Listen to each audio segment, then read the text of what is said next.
in just 4 minutes. Pindo on the beat.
All right, ladies and gentlemen, welcome back to today's show. This is Newsflash.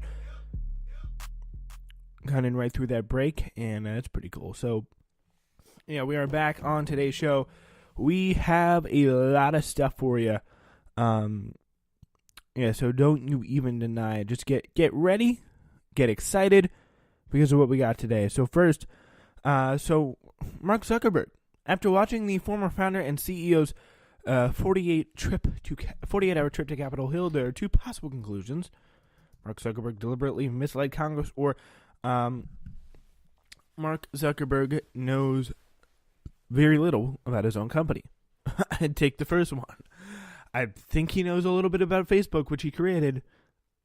Or maybe we can ask the Winklevoss twins.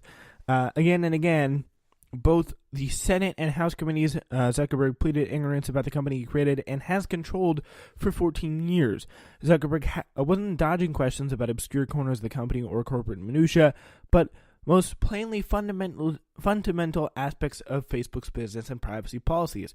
Rather than the congressional beatdown many had expected, the most striking aspect of Zuckerberg's testimony wasn't his painful apologies or excuse spinning, but his ability to spend nearly 10 hours saying almost nothing. The hearings may prove to be the sea change moments for Facebook and the greater data mining industry complex, but it would be hard to say the public learned much of anything. When Senator Kamala Harris asked Zuckerberg on the subject of Cambridge Analytica whether the company had any conversations about whether or not to inform the 87 million users affected, the CEO replied, "I don't know if there were any conversations at Facebook overall because I wasn't in a lot of them. Since finally I don't remember a conversation like that," which was really pretty crazy. When asked by Senator Maria Cantwell whether Facebook employees helped with the Cambridge Analytica work, he says, "Senator, I don't know," which is pretty amazing because if it's your company, your data gets hacked, 87 million people's data is released. You think you may have some kind of emergency meeting or something like that. That seems to be the course of action to take. When asked about the role of Palantir, which is a data mining defense contractor co-founded by Facebook board member and early Zuckerberg ally Peter Thiel, he said, "I'm not really familiar with what Palantir does," so that was pretty amazing. He pleaded ignorance on a lot of things that he should have known a lot about, and he most likely does know about, and is trying to probably mislead them. That would be my guess. Zuckerberg acted similarly confused when asked whether Facebook does things It openly says it does on his own website. When Senator Roger Wicker asked if Facebook Zuckerberg if he could confirm whether Facebook can track an user's internet browsing activity even after that user has logged off its Facebook platform, the CEO replied, "Senator, I want to make sure I get this accurate, so it would probably be better to have my team follow up afterwards." The answer is a big, strong, unequivocal yes. They can, in fact, track a user's browsing internet activity even after they log off Facebook. They can do that.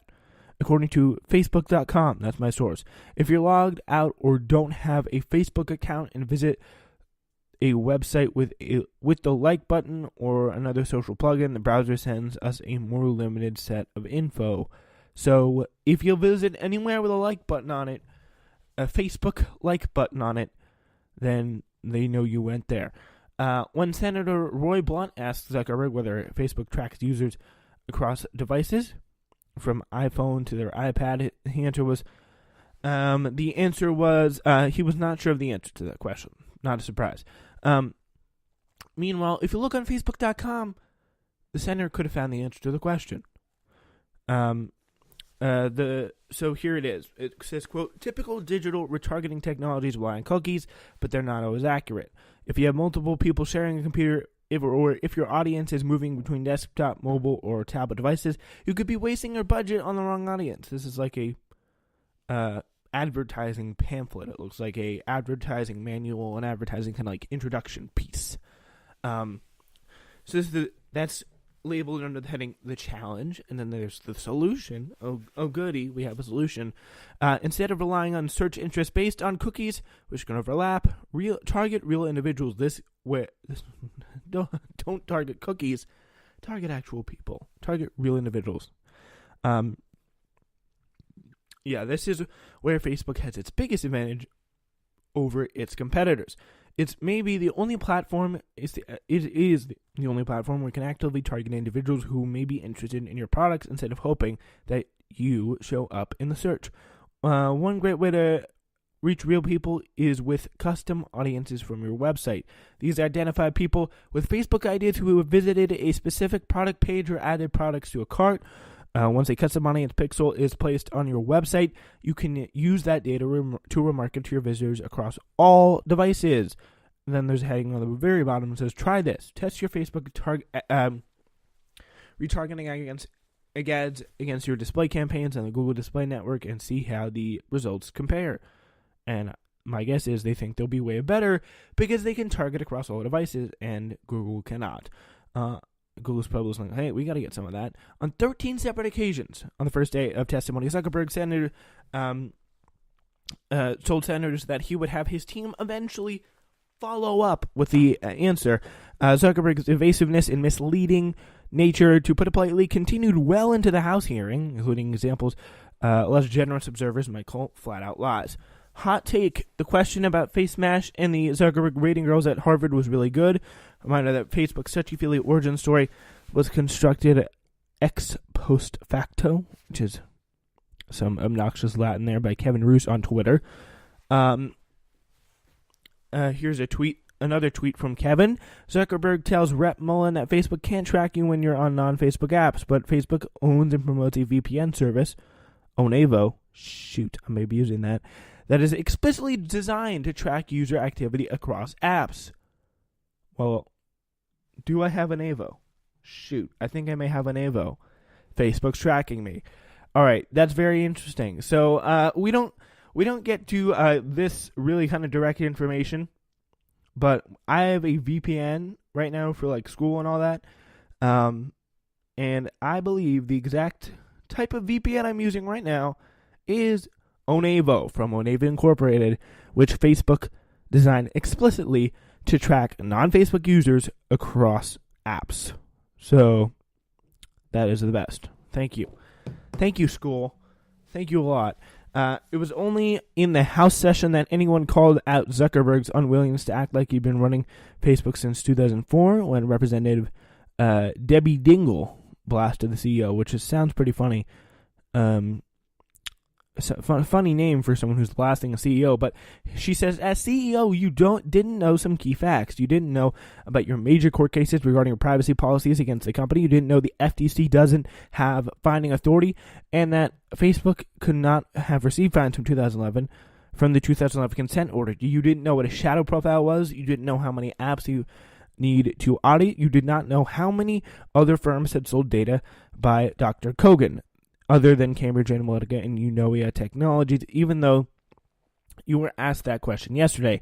And yes, we are all paying attention yesterday. You don't even know all the kinds of information Facebook is collecting from its own users. So yeah, I mean, she's absolutely right there to hammer him on that, because it's ridiculous. Like, how does he not know all that stuff about his company? Like, is he out on the beach every day chilling when people actually, like, this is what, when you answer like this, it's hard to believe you're not out on the beach chillaxing while everyone else is running your company. Like, that seems to be what it's like. Yeah, it is possible the CEO of a company could. Is it really possible the CEO of a company could be so unbelievably unaware of what his company does from day to day? Again, there weren't cases of unlikely scenarios or what ifs, but fundamentals of the business. So again, Mark Zuckerberg seems to have either lied to Congress, maybe by omission, or maybe he seems to have not much, or seems to maybe have not very much beyond a Wikipedia level of familiarity with his own company, which is pretty unlikely. Let's just put it that way. I think he knows his company. Yeah, it's not out of the question, though, that Zuckerberg really doesn't know much about Facebook. In recent years, he's been more visible while on his strange Silicon Valley meets America goodwill tour, posing for photos in diners atop tractors, then weighing in on actual Facebook matters. It's worth remembering that COO Sheryl Sandberg is the most recent and prominent adult brought into Facebook to govern, while Zuckerberg's unable or unwilling. Antonio Garcia Martinez, who worked at Facebook for 2 years as a product manager, helping the company pioneer new ad targeting methods, came to interview Zuckerberg, outsources much of the CEO job to Sheryl, and could actually be as ignorant as he appeared on the Hill, which is actually interesting. Facebook defenders will point to this as a good thing. Zuckerberg is the ideas guy, the product genius, while Sandberg, undoubtedly a highly intelligent and savvy executive, runs the less glamorous areas of actually running a business. It's hard to imagine this kind of arrangement where a CEO is basically absolved from responsibility for and knowledge of his own company because he's too brilliant, flying at most other American corporations.